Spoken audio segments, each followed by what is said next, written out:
माझी बीकॉमची डिग्री आयरनीवर ठेवल्या आणि वरनं घनाचा दणका बसालाय असं वाटतं कधी कधी. या भट्टीची धग नको म्हणून शिकलो.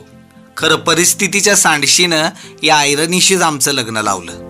मग काय चाललाय या भट्टीच्या जाळासोबत संसार. कधी हसत आणि लईदा चटके बसत. हा नुसत्या चटक्यानं भागतोय होय. अधूनमधून हातावर पायावर घनाचा हातोड्याचा दणका बसतोय की. आणि कोळशाच्या राखनं अंग पण खासतंय. आता आम्ही इकडं लोखंडी पार्टाला ठुकून मापात करतो, तिकडं बसला असेल वरचा आमच्या हेंगाडा जगण्याला आकार उकार देत.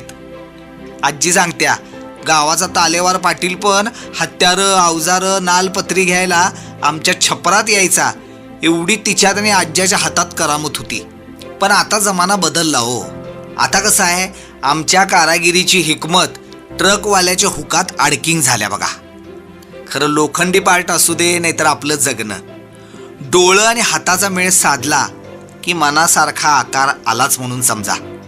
म्हणूनच आता फॅब्रिकेशनचं युनिट टाकणार आहे. तुम्हाला सांगतो, ही नव्या धंद्याची नाल बँक बॅलन्सला मजबूत करणार आणि आमचा घोडा पण एक दिवस रेस जिंकणार.